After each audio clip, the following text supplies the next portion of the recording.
Family আছে, problem আছে। ফ্যামিলির প্রবলেমটা হইল গিয়া তোমার নিজের গেছে, তুমি কিলা সলভ করবা একটা তুমি নিজে জানো। কিন্তু বলেও তোমার ফ্যামিলির প্রবলেম তুমি মানুষরে শুনাইবে না কোনো সময়। মানুষ আজকাল কোন খালি শুনতে বলা পায়, আর ফ্যামিলির কথা তো শুনতে আরো বেশি মজা করিয়া শুনে তারা। যে সময় একটা মানুষের তুমি ফ্যামিলি, তোমার ফ্যামিলির ঘটনা শুনাইবাই, তোমার ফ্যামিলির অত হইছে অত কথা শুনাইবাই, তোমার এক কাপ চা খাওয়াইবা, পিত্রর কথা লইবার লাগে, বুঝছো নি? কোনো সময় তোমার ফ্যামিলির মাঝে কিতা ওর ফ্যামিলির মাঝে কিতা সমস্যা এটা মানুষের খোয়ার যায় না। আর আফা হলরে হইলাম একটা কথা, রাগ করবো না আমার কথায়। যদি আপনার হরির লগে যদি আপনার কোনো সমস্যা হয় না নেই, বান্ধবী হলর বুদ্ধি কোনো সময় লই না যান।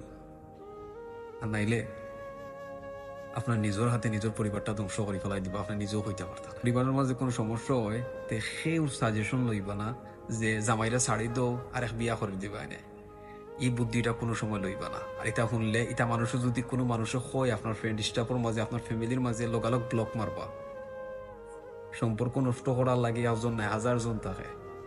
কিন্তু যখন আপনি সম্পর্কটা নষ্ট করিয়া ডিভোর্স হইয়া আপনাকে আপনার গরব বইবা না নিয়ে ভাত খাইবা আর খালি গরর মাঞ্চর খুঁটা শুনতে শুনতে শুনতে না নি, খালি বাঁচতে ইচ্ছা করতো না, খালি চাইবা যে গাড়ির তলে পড়ে গিয়ে মরি যাইতে দুনিয়া থেকে বাঁচি গেলা। আর যে বুদ্ধি দিব আপনারা ডিভোর্স লইলা বিয়া করতে পারবি তা সমস্যা নাই, এই মানুষগুলোর কাছ থেকে 100 দূর হইতাম। একটার মানে অক্টো যে এরা কোনো সময় আপনার বালা চায় না, এরা আপনার ফিউচারটা নষ্ট করতে চায়। I hope you understand. কেউ রাগ করবো না, যদি রাগ করিলেন আই এম রিয়েলি সরি। হ্যাঁ।